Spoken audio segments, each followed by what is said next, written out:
Kwa hivyo mimi naomba ndugu yangu Rigathi, mimi sikuambii uingie kwa serikali kwa sababu ulitoka, na mimi nakuombea mema ile kazi unafanya, lakini tufanye kwa heshima, tusivurugane hapa nyumbani. Hata miaka miwili ambaye Rigathi Gachagua alikuwa naibu wa rais, mimi nilikuwa waziri wa usalama wa taifa. Hakuna hata siku moja katika hiyo miaka miwili mimi nilimdharau. Hakuna siku nilimdharau, hakuna siku nilimkejeli. Mimi nilimuunga mkono 100% na nilikuwa very busy. Mimi sikuwa hata naongea siasa, kwa sababu waziri wa usalama ni kazi very focused, mambo ya usalama. Sikuwa naongea siasa. Hiyo miaka miwili mimi nilikuwa naishi msituni. Hiyo Mheshimiwa Rigathi Gachagua, na kuomba ndugu yangu, mimi wakati wewe ni naibu wa rais kwa miaka miwili, mimi nikiwa mdogo wako kwa serikali, nikiwa waziri, hakuna hata siku moja nimekutusi, hakuna siku nimekudharau.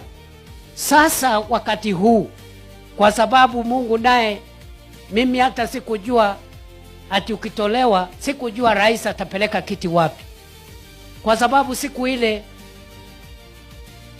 ndugu yetu Rigathi alitoka kwa kiti, Rais Ruto alikuwa na option ya kupeleka kiti Nyanza ama Western ama Northeastern ama Pwani, lakini yeye mwenyewe akaamua hii kiti ilikuwa ya mlima. Hata kama mtoto mmoja wa mlima amepata matatizo, bado mlima uko na watoto wengine. Kwa hivyo mimi naomba ndugu yangu Rigathi, mimi sikuambii uingie kwa serikali kwa sababu ulitoka, na mimi nakuombea mema ile kazi unafanya, lakini tufanye kwa heshima, tusivurugane hapa nyumbani. Umesema juzi na nakubaliana na wewe, tusitusiane. Wewe tafutia Kalonzo wako kiti na sijui nani mwingine, tutapambana na nyinyi 100%, na mimi sitakutusi kwa sababu wewe ni ndugu yangu, na wewe usinitusi kwa sababu mimi ni ndugu yako.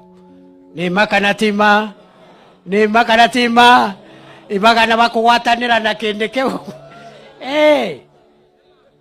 Oi kaira baishao darumanire enjorie kaura.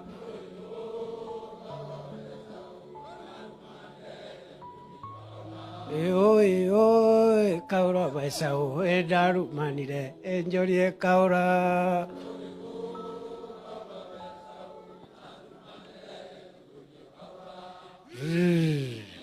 Two.